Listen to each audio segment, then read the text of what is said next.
Hello, everyone. We're back. Heretical Week is number 23, the Bible Quran experiment, and what the hell is an Ad Hominem fallacy? Back from the void from which we came is myself, Mischievous Heathen, Run, Gabagai Run, and Turtle the 2080th, right? That's right. Turtle 2080, right. Turtle, whatever. Turtle. So I ran across a couple things that I thought would be kind of interesting. However, right before the show started, we were in the middle of talking about Trey Jadlow's and Run Gavagai's Run ill-gotten or ill-conceived plans to have a hangout. And you were saying, so tell us a little about that real quick. Let's catch up a little bit with you guys before we jump into things. So, like, what it was supposed to be? Yeah, what was supposed to be? What have you been up to? What's been going on in your Google plus YouTube life? So much. Well, so the Trey Hangout was supposed to be to discuss, what was it? I had posted something. It was just something that I thought of. Oh, so the fact that Yahweh had to rest on the seventh day. Well, apologists will tell you, no, he didn't have to rest. It wasn't like he got tired. He was doing that to demonstrate so that we would know it's important to rest on the seventh day, on the Sabbath. And as I was thinking about that, I was thinking, well, there were some other issues that it might have been more important for him to demonstrate by, or to lead by example with. For example, not slaughtering people en masse and not encouraging genocide, and those kinds of things might have, because clearly humans have a propensity leaning toward those actions, from a historical perspective. It might have been better to lead by example there rather than taking a day to rest. No, the bigger concern is that we're all going to be workaholics, apparently. Yeah, he's like, forget that misogyny thing. Take a day off. Right. Yeah. So then, why did Trey have an issue with that? Well, he had to prepare for his Bible study lesson. No, but I mean, what was his contention with your position? Oh, I don't even know. He just wanted to argue with you. It's probably like, on what basis do you criticize anything at all? That kind of line is what I expected from him. And yeah, I'm sure the argument would have had almost nothing to do with that specific thing. Just right. Turn it back on me and say, how could you even criticize if you have a naturalistic worldview or whatever? Where do you get your morality from? That kind of thing. It doesn't really matter what your criticism is. His criticism is that you have a criticism. Right, exactly. How are you capable of criticizing? So here's what we should do. We'll get all of us into a room and just have we'll all mute out except for Gavagai and Trey. And then as many times as Gavagai can get Trey to say meta-narrative, we all take a shot. I almost said meta-narrative just now, just to throw it in there. Meta-narrative is like a drink slam, and then law of non-contradiction. Oh my god, dude, that's funny. He's like, yeah. I mean, you get the feeling that no matter what the topic is, he pretty much does the same stupid shit. He's kind of like Arcane. Fuck Arcane logos, by the way. I always forget to throw that in there. But I don't think you've ever forgotten. Well, it's not the first thing. Do it like in the beginning, where it's like, hey, Heretical Weekend 23, or Gavin, blah, blah, blah, fuck Arcane logos. Okay, what's the topic for today? And then, well, to be fair, it's only been a couple minutes since we started, so you're pretty close today. I'm ahead of the game. Yeah, a lot of times it shows up towards the end. Yeah, or somewhere in the middle. Well, there's always a good time to say fuck Arcane logos. That's what I always find. Sometimes I just say it, before dinner, like one would say grace. I just go, fuck it. I just start eating. So what's up with you, Turtle? You're an interesting guy because you seem to have an actual life outside of YouTube and Google+. So I'm not sure you're actually aware of some of the stuff that goes on here.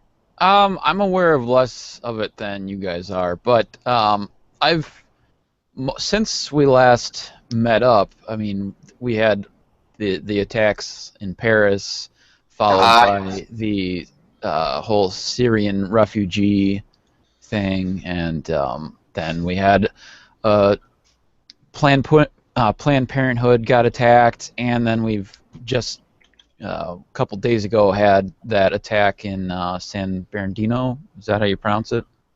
San Bernardino. Yes, because I was relatively close to that when that happened. Really? I was working out in that area. So all that stuff has happened, and I don't get too involved on Google Plus, but I've been involved in a number of conversations related to these topics on Facebook, and so I've been involved in some discussion, in particular with me, with the Syrian refugees thing, because that really pissed me off, in particular, the way that politicians were so quick to just abandon their humanity just for political points, just fear-mongering, and it just really bothered me. So I jumped on that on Facebook and was posting about excuse me, about that issue quite a bit, and especially when that a couple days after the attack in Paris, when that was popping up a lot. But yeah, and also the House of Representatives passed that bill, which I'm not completely up to date. I don't think it's gotten through the Senate or anything, but and that pissed me off as well. So that's what I've been up to, just being pissed off. Yeah, I remember because you wanted to actually. We never got around to doing the show about the Syrian refugees. I think we all had stuff to do that day, and I assume you were like, oh, "Fuck those guys! I'll do it on Facebook then." But yeah, that was a biggie, and I kind of briefly looked into it. It seemed there was a lot of paranoia going on, right? Is that what you like? And wasn't it mostly Republicans, if I'm not mistaken? It is mostly Republicans, and I mean, here's the thing: is you have this political field right now where all these Republicans are just trying to get any kind of traction whatsoever, and so they're trying to just jump on any kind of advantage that they can. So there's an attack in Paris, so now we can, like Huckabee or whoever can just step in and try and make themselves appear as though they're the ones who are going to protect America. And so you had all these, in particular, these candidates suddenly stepping in and like criticizing Obama and saying that we need to close our doors to all these Syrian refugees because one of the terrorists in Paris might have been a Syrian refugee. We didn't even know at the time. I'm not even sure if we know for sure at this point or not. But it looked like one of however many there were, 7 or something like that, attackers in Paris. And so suddenly it's just this knee-jerk reaction to try and make yourself stand out like really quick. If you can be the one to step up and say, I'm going to protect America, close off our doors to all these people. And then you had all these governors basically doing the same thing. And I feel like it was a political move more than anything. Yeah, I agree. It's kind of it's a situation where classic politician move. Every hero needs a villain, and so this pops up, and everyone wants to step up as the champion, kind of thing. Mm-hmm.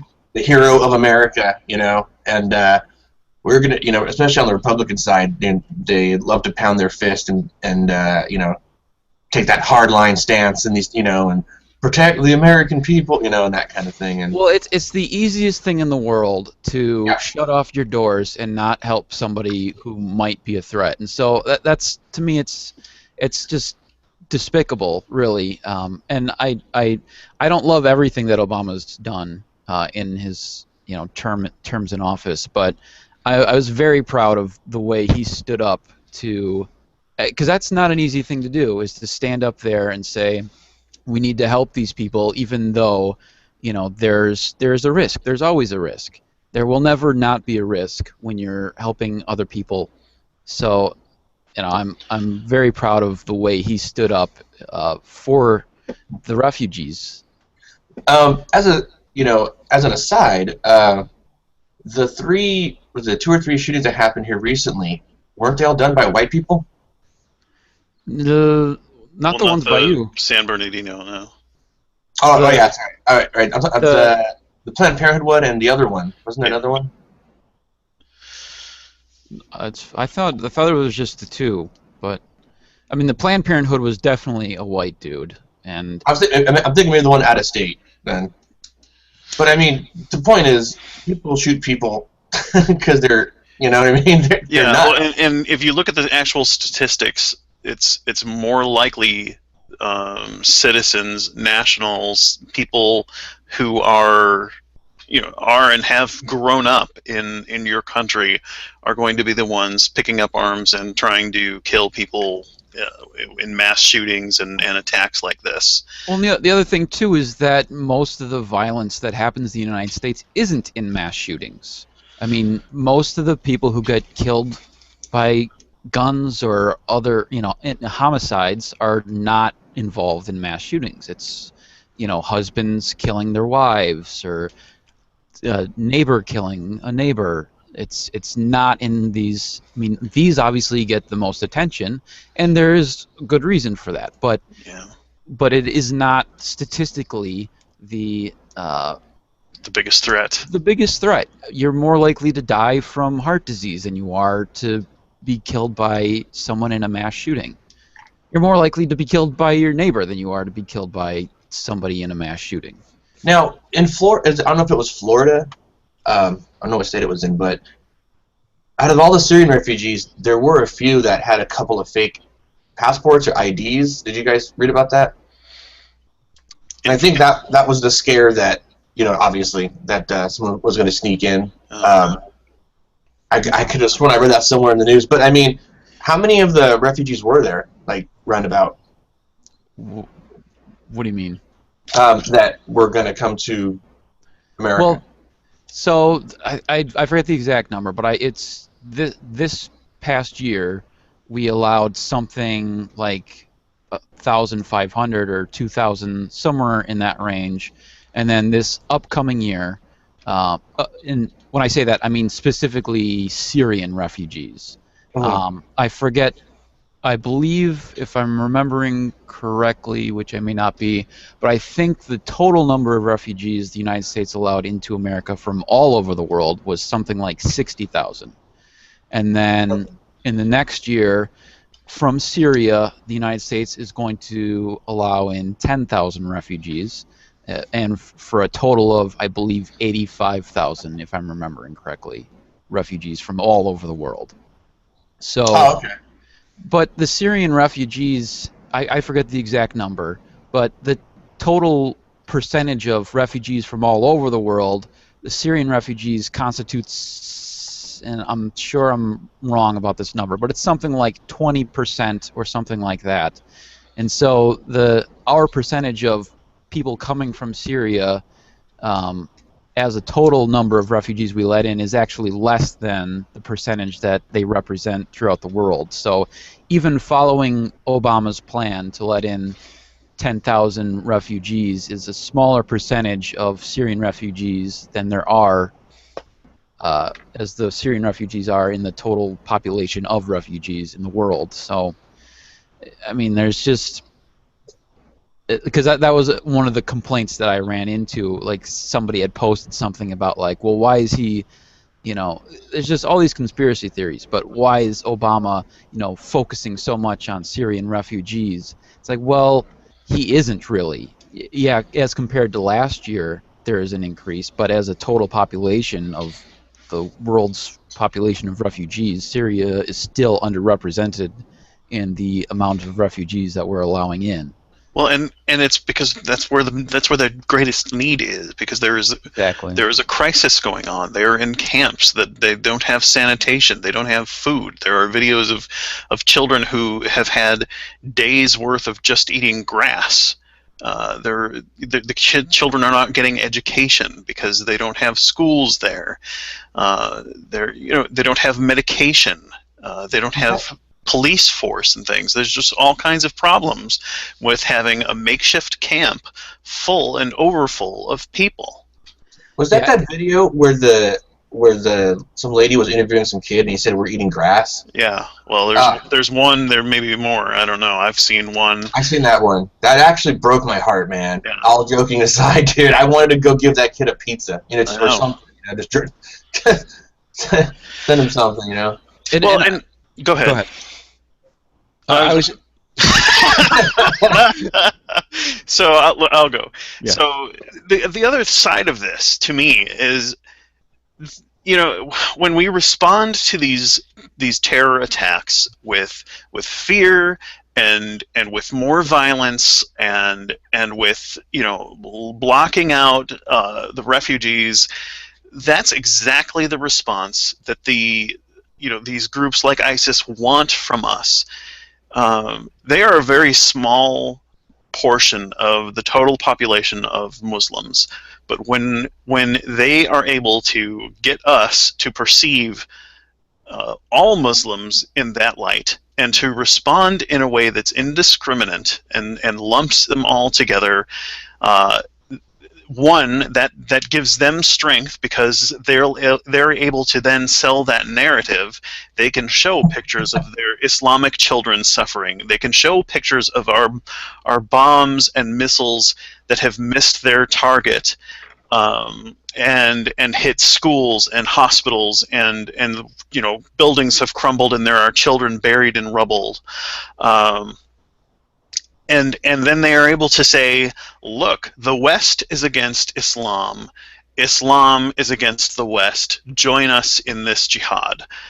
And that is what brings more people in. They have more recruits, and they're able to, put together this idea. When we just do what we can defensively, they're not going to, a terrorist attack like in Paris is terrible. Having said that, it does not pose an existential threat to our Western democracies, nor does it pose any kind of threat to general social stability and things. It's and that was a bad one. The one in San Bernardino, also unfortunate, but in the whole scheme of things, really not devastating to our society or our culture. No, it's devastating to the people who experienced it, but absolutely, it has no effect whatsoever on our democracy or anything. I mean, Gavagai and I, as probably most of you know, are brothers, but we've been engaged in a discussion with some of our family members on Facebook, and this is one of the questions that was posed to us.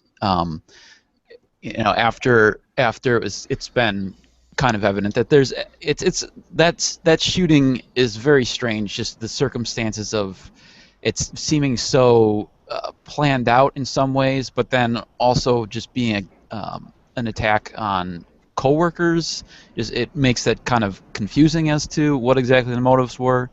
But now ISIS is taking credit and apparently the mail did have some connections with extremists, so that seems to be somewhat credible, although I think ISIS would likely take credit for any kind of destruction. I don't know why they wouldn't at this point. But the question was essentially what do you view as, or how big of a threat do you view ISIS to our freedom? And my answer was none at all, because they can't overthrow our government. I mean, our freedom is only threatened by ourselves. If we decide to go and start tracking Muslims, that erodes our freedom. That's the way we lose our freedom, is by you know, eroding it ourselves, not because ISIS has any power whatsoever. ISIS only powers by making us afraid and these random guerrilla attacks. But it's not like ISIS can overpower our government. So it's just our fear is the only real threat. That they're trying to draw us into an all-out war with Islam, and the closer we get to that, the better they like it. And in fact, I've posted a couple links in the side chat. There are individuals on Google Plus who, I don't know if they're just fanboys for ISIS. Some Muslims that I have found through other Muslims and things, but they've posted things where they are celebrating the martyrdom of people who were killed in bombing, airstrikes and things like that, and saying, we win. We win when we die. We win when we are here gathering new people to join our ranks. And what when they don't win is when we invite Muslims into our society, when we offer education to their daughters, when we invite them to enjoy the freedoms of our democracy and society. That's when they lose. Or when they get cable TV. When they get cable TV, especially. When they start watching over. Dexter and it's over. Game of Thrones. Yeah. The other thing I was going to say before we were kind of talking over each other there for a second was with the Syrian refugee situation, my tactic was really trying to push the moral issue, especially with people who I know are Christians, because as far as I can tell, there is zero reason to push aside or shut our doors to the Syrian refugees from a Christian perspective. It's, and I would quote Bible verses, at in some of these conversations that I had, is because I feel like, as horrible a thing as that is, it's an opportunity for those of us who are atheists to point out the moral, the lack of morality in some of these, in the opposing view. Well, Turtle, Christians don't like to use the Bible when it works against them, right? Right. Well, I mean, it's kind of a stickler. but that was kind of the thing I like seeing, was I saw some of our family members, some of Gavagai and my family members who are Christians, standing up and saying, in some instances, we shouldn't be shutting our doors to these people. And I felt like that was, like I said, as horrible a situation as that is, in that, so many people seem to be indifferent towards the suffering of others. It at least shed some light and made some people question what their politicians were telling them. Yeah. And that was my main goal in doing all this, other than obviously trying to get people to see that this is a bad idea, but was showing people how there isn't a moral, there's no positive moral benefit to shutting our doors to the Syrians, and there isn't an argument to be made from a Christian perspective that we should do that. It's all, the only argument is, I'm afraid and those people are scary. Well, there's a whole lot of truth in that statement, but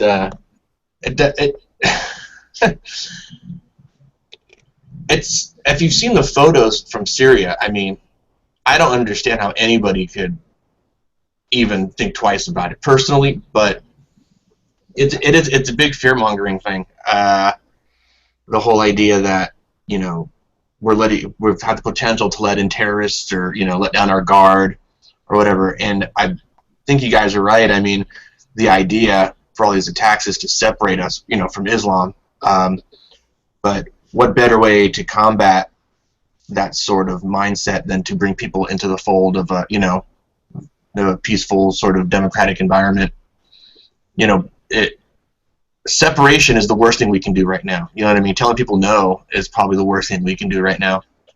You know, showing them a life that they don't have to live in, you know, extreme poverty and suffer every day of their lives is probably the best thing we can show them. Yeah, I just that this way of life, while not perfect, is superior to what ISIS is offering. Well, yeah. I mean, I'm not shitting in a can or, you know, in an alleyway, so. Right, and people aren't getting beheaded over here. That's true. I mean, ISIS kills more Muslims than it kills Christians or anybody else. Yeah. ISIS is this very conservative. You know, Islam is specifically this way, and they're not lenient on Muslims. You know, Muslims who are a little more liberal than they they don't get off the hook. So it's not as much as people like to just pretend like ISIS is targeting all these Christians and Muslims are all safe. That's not the case at all. Yeah. Which is a great segue to our next topic, by the way. That's it? No reaction? Just... Well, you got to tell us what the... No, it's my announcer voice. No reaction? Okay. No, so what I posted, and I didn't mean to, you know, cut you off, Turtle, if you had some steam left in that, but did you guys get to watch the video that I linked? Yes, I did. From the Dit Is Normal guys, which I think they're I guess pranksters from the Netherlands. And Gabby, I saw it. Why is that funny, Gabby? I don't want to tell you. Since all Netherlands, he's all whack, whack, whack. And it's a great experiment, and it's something that we all, I think, thought at one point, but we never actually, like, you know, on YouTube videos and stuff like that, you know, there's plenty of horrible things that's said in the Bible, and there's every excuse imaginable, you know, and it's often compared to the Quran, the Quran's compared to the Bible, and this and that. But when it's kind of like the blind test, right? Coke, Pepsi kind of thing. So, you know, to give everyone an overview that hasn't seen the video, what these guys did was they took the cover of the Holy Bible, or they took the cover of the Quran and wrapped it around the Holy Bible. They went to unsuspecting people and read them parts of the Bible as the Quran and got their reaction, asked them what they thought. And they were like, you know, this is horrible, you know, and every reaction you think you would get, you know, this isn't good, this and that, blah, blah, blah. And, you know, during the course of the video, they reveal that it's the Bible, and everyone goes, holy shit! And it's exactly the kind of reaction you think you would get.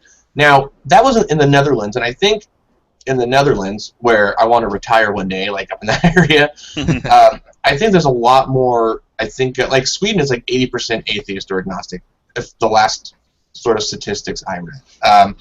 And I know the Netherlands, they're not real big on religion. I think we saw that one video where that preacher or pastor went to the Netherlands. Yeah.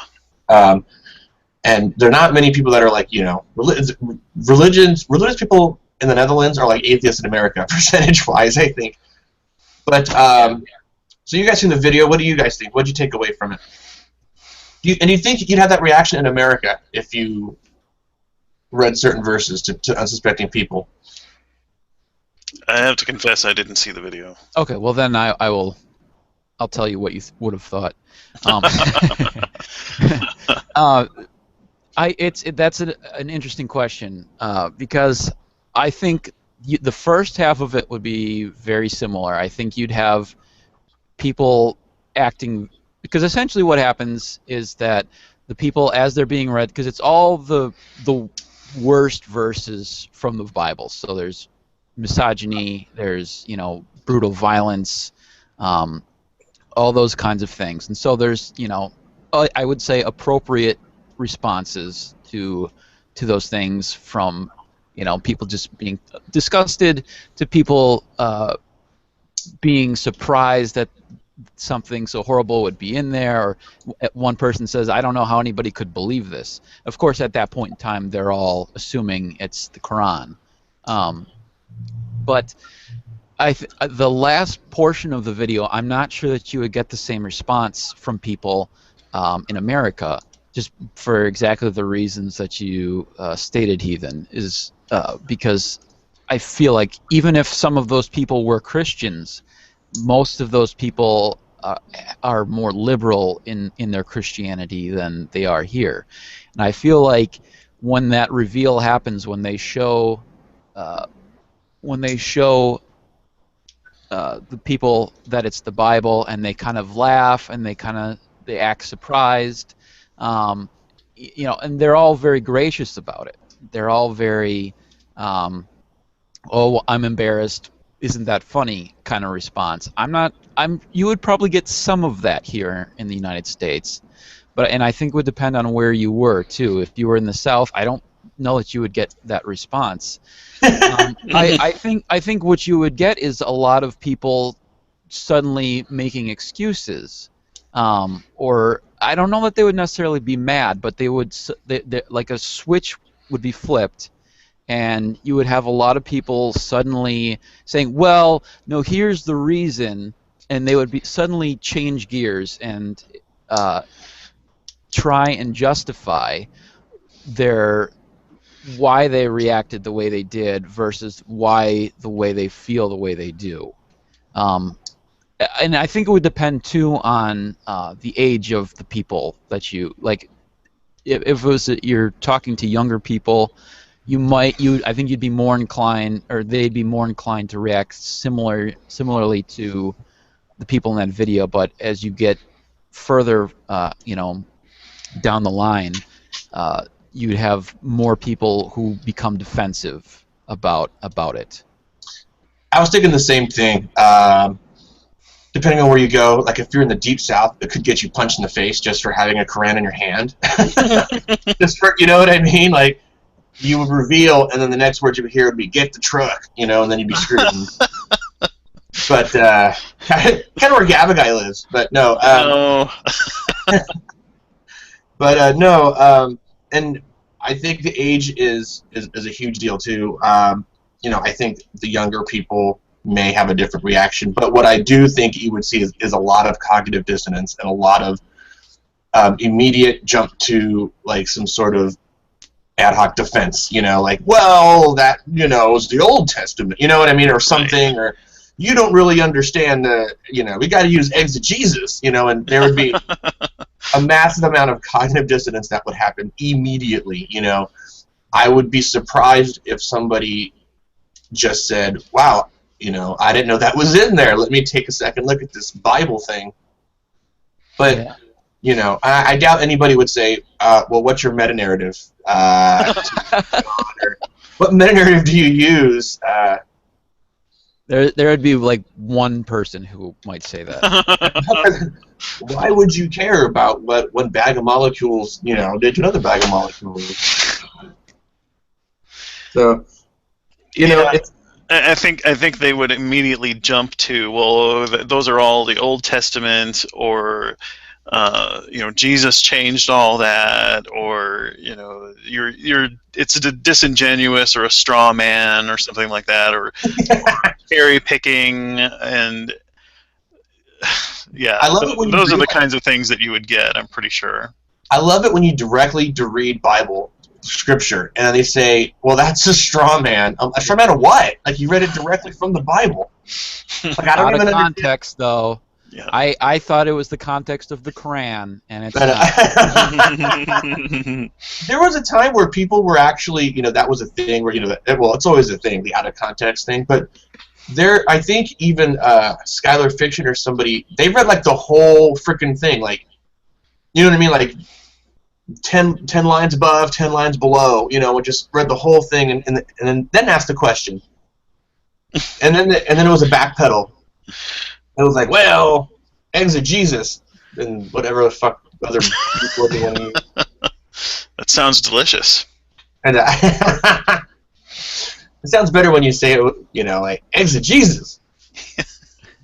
Kind of jumping a little bit back towards the whole terrorism and whatever. Did anybody think it was a little strange that nobody really considered the attack on the Planned Parenthood place as an act of terrorism? No, because the newspaper all the headlines that I saw, were like, is this guy a Christian terrorist kind of thing. And I gotta say, since we're jumping on the Planned Parenthood guy, he looks like he's like a crazy person, right? The guy that shot up the school a couple years ago, or was it last year? The kid with the crazy eyes. I forget his name, but this old guy that shot up Planned Parenthood could have been his dad. Like, what is it with these guys that shoot up places? They have like these super big fucking crazy eyes that you just see them and you just go, wow, this guy should not have a gun. This guy should not be wandering around unsupervised. That could be part of the screening for gun purchases. Yeah. You have crazy eyes. You should have it on there. How do you feel about Planned Parenthood on the application? But, it doesn't help when you got... I don't know if anyone's seen Josh Feuerstein's Facebook page or the screenshots of the people that... that video he made? I posted it. One where he calls for punishing the employees of Planned Parenthood. Yes. And people are posting screenshots of his followers or whatever, like their comments. And it's even more scary than the video itself. And I'm not sure if you guys seen those, but it's like, it's all on that same line except, people are basically spouting off at the mouth about what to do with the people at Planned Parenthood. And it scares me how people can think en masse like that, like just without like a second thought, Well, yeah, that's part of that's a big part of the problem is just kind of there's very few people on that side of the argument who will restrain talk. It's all about amping up everything. Everything is a threat to everything, and anything that disagrees with me, it's just un-American and yeah. And I mean, that's who gets all the attention is the loudest mouths over there. I mean, the Glenn Beck's, he was huge on Fox News a couple of years ago, and eventually was just too crazy even for Fox News. But I mean, that's who these people go to. I mean, look at Trump. I mean, it's just the more extreme you're willing to go and say these things, the more that people feel like they can say these things and just push it further and further, and it's just this insane snowball effect. Can I just say one thing about Josh Feuerstein? That guy's a fat fucking asshole. I really hate him. I mean, I know we don't use the H word a lot, but I am sick of seeing his fucking stupid face, like, yelling into a camera, inciting people to do stupid shit, carrying his gun everywhere. He carried, after he made his Starbucks video, he pulled, he goes, just because Starbucks hates the Second Amendment, I even brought my gun. Why is it important that you bring your fucking gun everywhere? Are you afraid someone's going to steal your... Why is he stealing the Starbucks? That's what I want to know. I mean, is he afraid someone's going to steal his fucking Snicker bars? I mean, like, you don't need to be fucking... You don't need the calories, you fat piece of shit. Just shut the fuck up. Sorry. Okay, I'm good. Sorry, I'm good. I'm back. So, yeah. Anyway, I hate that guy. I hate him so much. Heathen's gonna be posting some crazy video while he's like lying in bed. Like, we should go out and get his Snicker bars. I mean it. Man, I'm serious. I mean, and I don't know what's worse. It's like the people that post after, like, who I can't even imagine these morons that sit there and go, well, this guy got a good point.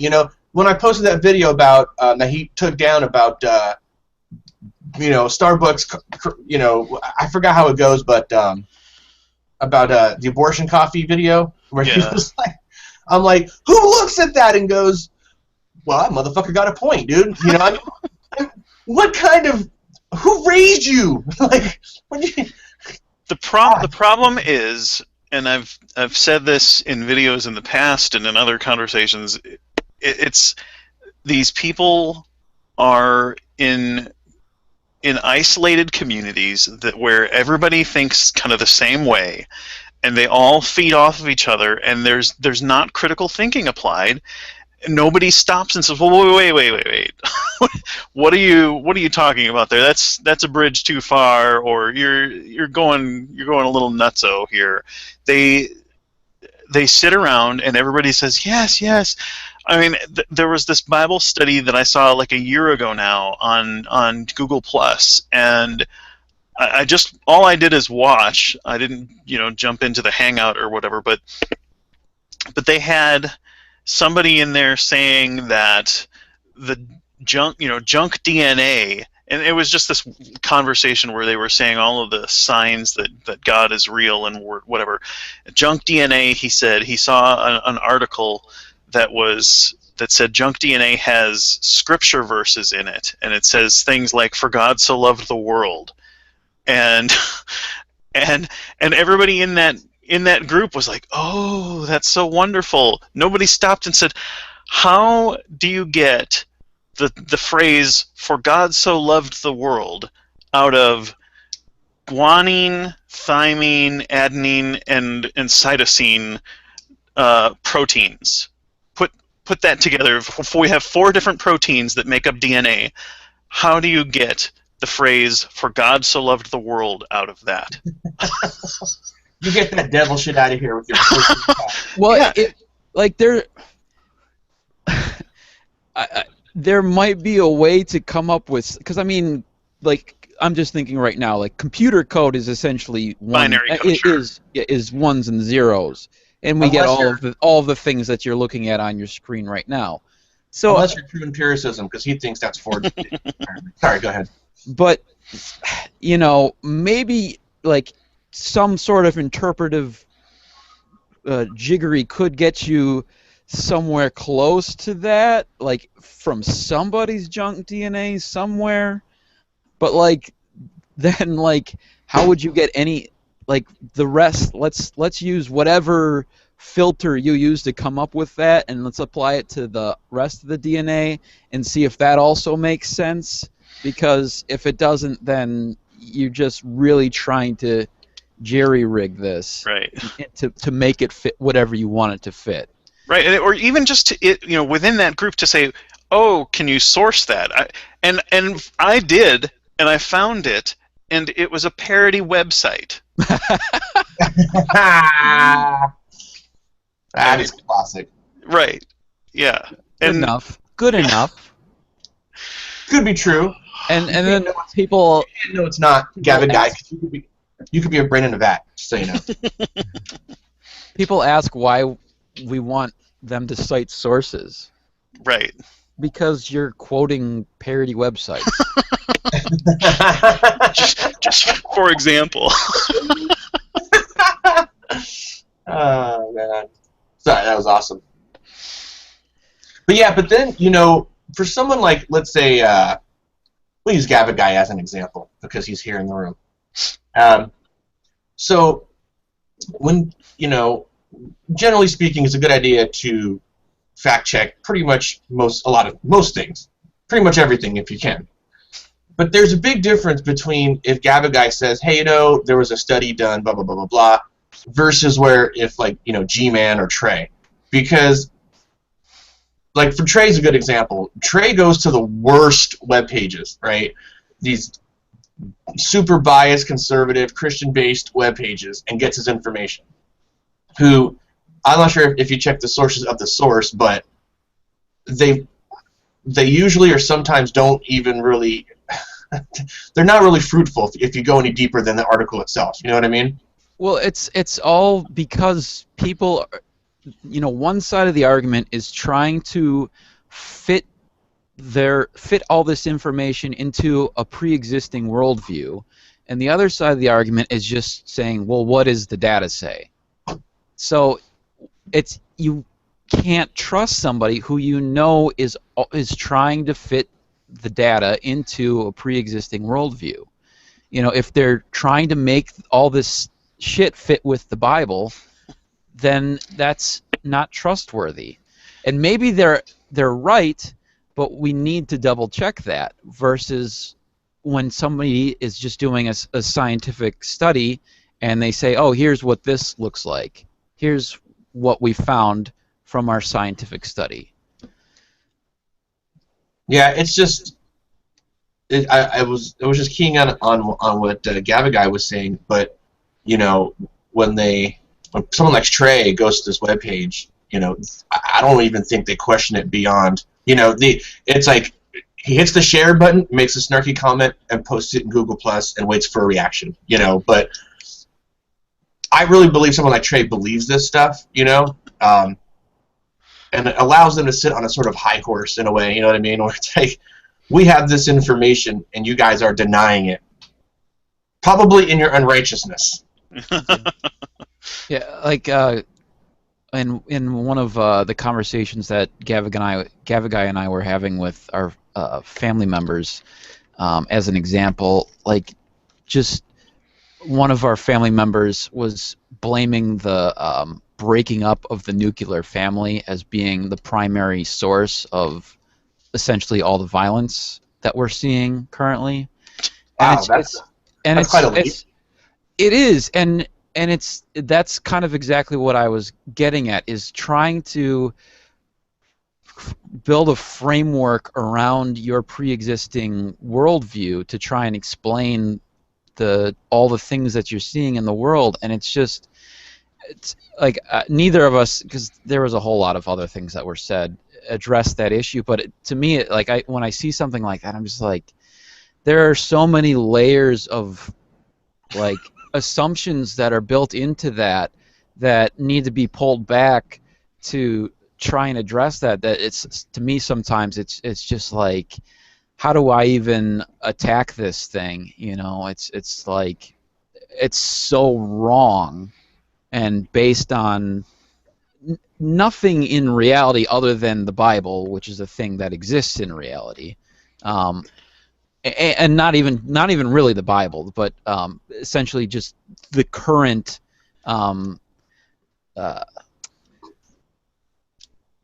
zeitgeist of Christianity. Well, and the whole idea that there's this kind of undercurrent and backdrop that everything is getting worse in the Right. world, that they get from, because that's Bible prophecy, that everything is going to fall to crap before the end times, and so everything that they see that confirms that prophecy, and they're like, oh well, yep, that's what we can expect, and there's, you know, you can't show them anything.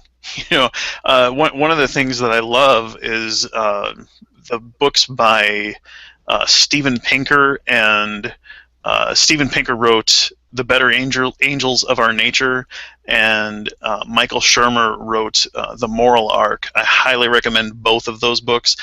They really do a great job of making a very compelling argument that things are not getting worse. In fact, as far as, you know, morality and violence and just overall social stability and things, economic fairness and justice in the world, we are on an arc toward a, you know, better society. Now, you know, things happen little bit by little bit. There are setbacks and things, but on the whole, looking from a historical perspective, we live in a less violent society where people have a better chance at seeing true justice. You know, people aren't running out and lynching people, and there's not this, you know, whole mob mentality or at least, it's been moving in that direction. At least we still have that to some extent, and in some pockets of the world are, better or worse than others. And so, but, looking at the data, things are improving, and hopefully we can continue in that direction. But trying to explain that or show data points to justify that to any Christians who have this as the that everything is getting worse as their default setting is pretty difficult. Yeah, I was thinking about that. I haven't read either of those books, but just about the fact that 100 years ago you had the mobs just going out and lynching people, and in a sense there was less damage done by those people than there are the damage that is being done by these people who are shooting up places. But that's essentially because there's a greater ability to do damage by fewer people in this point in history. Yeah. The society as a whole is more moral than it was 100 years ago, but the individual has the ability to do more damage than they did 100 years ago. Yeah. That's what I think, anyway. So we're reaching the 1 hour mark. I'm going to jump topics to ad hominem fallacies. If you guys will so indulge me for a second. Yeah. Sounds stupid to me, but whatever. You're a stupid head, and I don't want to discuss this, so you're wrong. So I got into this argument with, I think it's a lady, but you can't tell because the internet's. And it was a post. Well, you don't know. She could have you have to check her parts. I don't know. I thought Dyslexia Jones was a woman up until this week, but I don't know why I thought that. I just did. So, and there was in one of the posts, I think it's a he, made reference of something, and I thought, oh, that's a guy? I thought Dyslexia Jones was a woman, but I don't know why, but I just did. So Trey Jadlow made this post on Google+. This is one of Trey's. This is a prime example of Trey posting something fucking retarded.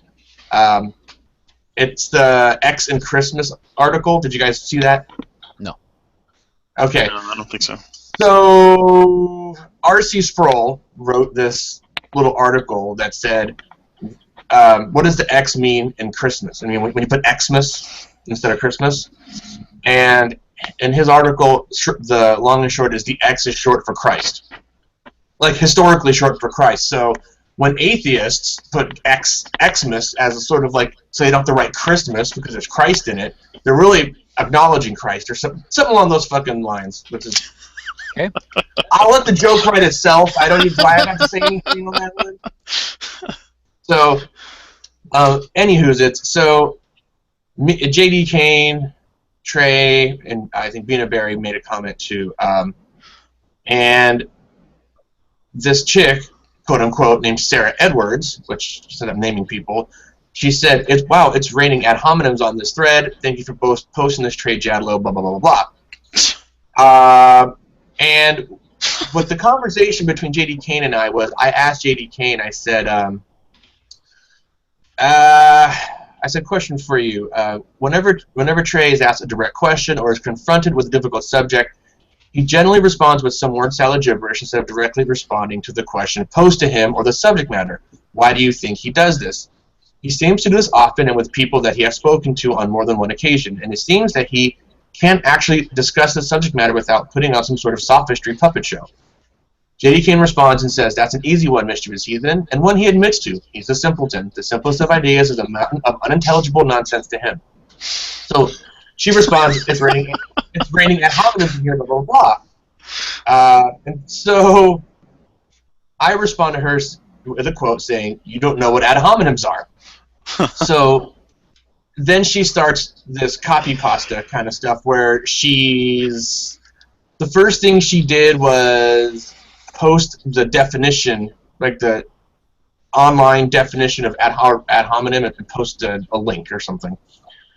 And I told her, the definition is right, but her application is wrong. And I pointed out to her where it was, because it clearly says ad hominem argument is one that relies on personal attack rather than reason or substance, in her definition that she provided. And I said, nobody really made any arguments. You know what I mean?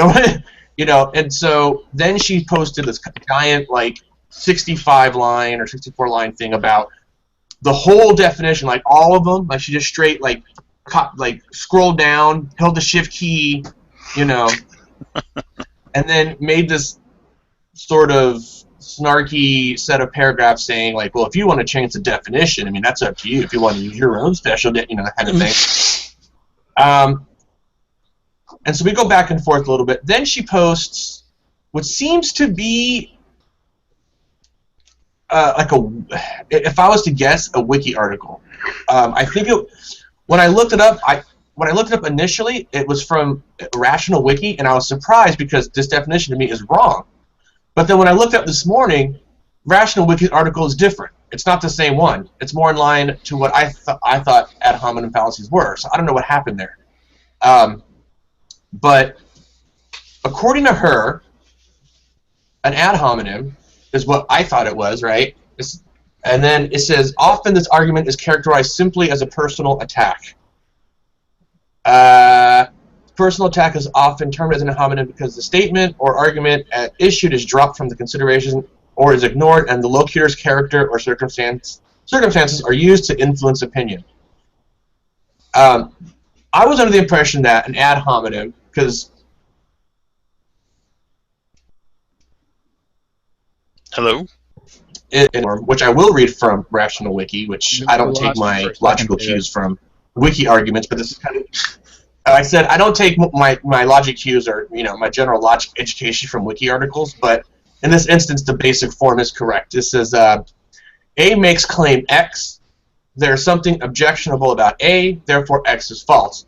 Now neither JDK nor I commented that Trey's article was actually false or his position was false. So I tried to explain to her the difference between an insult and an ad hominem fallacy, to which she posted that wiki. Which basically says an ad hominem is also an insult. No. Well, I maybe not. Now I hear creationists say this all the time. As soon as if you just insult them for whatever reason, it's an ad hominem. I don't know why that is. I think that's more, and I could be wrong, but I think that's more just colloquial use. It's just, yeah, it's a personal attack, but if that's not a part of your argument, then it's not truly an ad hominem fallacy. Fallacy, right? Yeah. I think it's the difference between the same thing as what people mean when they say the word theory in common usage and what a scientist means by the word theory. They're two different things. Yeah, I think that's a fair comparison. See, but I wonder how it got to that point, because ad hominem is a pretty specific thing in a pretty specific subject matter. You know what I mean? Logical fallacies are kind of they're a thing, but I get... Hello? You're breaking up again, man. What you guys are saying is... We missed what you said there. Can you say that again? Oh, I said I missed a memo somewhere where ad hominems turn into some casual colloquialism, where you can just go, "Oh, you insulted me. That's an ad hominem," because you know what I mean. I always thought it was it's a logical fallacy, but no one said, "Hey, Trey's an idiot, therefore he's wrong," or or anything like that. You know what I mean? Yeah. Yeah, no, I mean you're right about the fallacy, and I mean I don't know, maybe I think people like to throw the term out there because it's has a Latin base and sounds more intellectual than rather than just saying, oh, you've resorted to just personal attacks or whatever to say, Ad Hominem. It's like throwing out a yellow flag on the field, and It disqualifies whatever was right, said before. right. Well, that's kind of one of my issues in general with a lot of these conversations is that it's just a fallacy fest. Who can disqualify whatever was just said with by citing a fallacy is seems to be the name of the game a lot of the time, which is not that interesting to me. Yeah, I'm not even close to being an expert on this stuff, but when I read that, I was like, I don't even understand where you can get this from, because even in her own definition, no argument was made. You know what I mean? But then she was like, she tried to counter that by saying we did make an argument, or she posted the definition of argument, like we're arguing. You know what I mean? Not like an illogical argument. So I don't know if she just was equivocating on purpose at that point, or if she just was using the meanings interchangeably and not knowing it. You know what I mean? Like not on purpose, but like just she got them confused, like theory and theory. But Probably. Needless to say, like her attitude sucks, and she was a bit of a see you next Tuesday. So wasn't sure if y'all got that reference. But Yeah. I don't know what it's from, but I understood it. Yeah. And normally I don't censor myself. But Is it from a movie or something, or did you just make that up? No, it was something that a radio show host out here on the West used to say, because he couldn't say it on the air, and just something that just stuck with me for like years after his show went off the air. But yeah, and so I responded in kind, and she's all. I was kind of being snarky too. I at the end I would give her what I call a pro tip. I'm like, pro tip: don't get your education from a wiki article, that kind of thing. And she's like, yeah. So, and then I was like, oh, cute. You think you know things? And it was like, I was being kind of a dick too, but she was being a see you next Tuesday first. So I felt I was okay. Yeah. I've had an exchange with a G+ guy whose handle is Christian Boy. Oh, I hate that guy. Yeah, he is super obnoxious and like gives no content, gives no argument, and just declares himself the victor and acts like he's.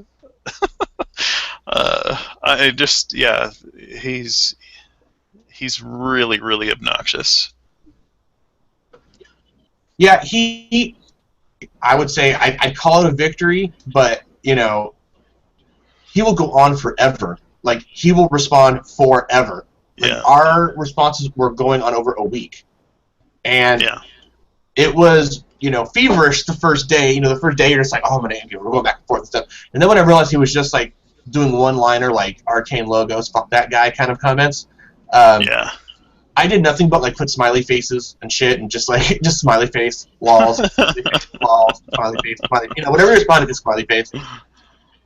Because the idea that I'm like, okay, he's just fucking trolling and just being obnoxious, but the idea being that, like, if I can type less characters, like physically less characters than him, I win, because he has to type more. And so we were going on for over a week before and then he stopped tagging me so he can get the last word, like a pussy. And so, so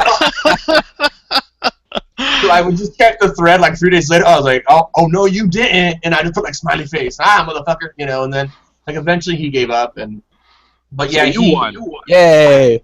I won the immature fight on the internet. Well, and that's what it comes down to with that guy, because he has nothing insightful at all to say, not even close. Yeah, it's just.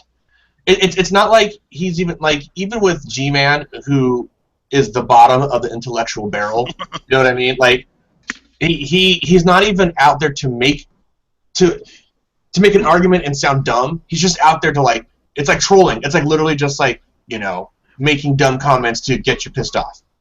Yeah, here's an example. So this was on a thread where we were talking about whether or not God heals all people from every ailment, and I said at one point I said, if someone believes something they think they know it, but they can be wrong about the things they think they know, right?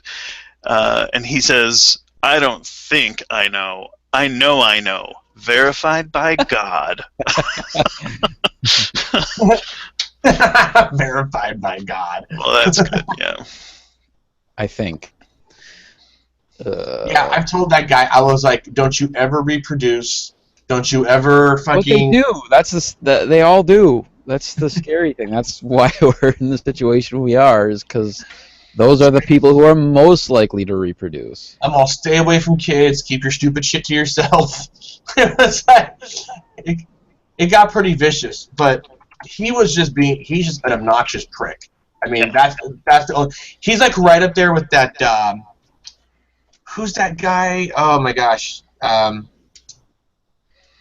He's like a redneck kind of dude. I always get him confused with DJ Schwann. It's not him. Hillbilly. Who? Hillbilly Christian or Christian No, Hillbilly. not him. He's an idiot too. But I forgot. I don't remember what his name was. But he's one of those guys that will go on forever and ever and ever, and he'll. They just want to keep the conversation going, like, they just want to argue, like, forever. And it's not even an argument. It's like, that comment you made was more than what I was getting. It wasn't even close to it. That guy was just a goober. So, and by the way, as a side note, I can come on a Google Plus Hangout and just call people names, like, all day, if they irritate me enough.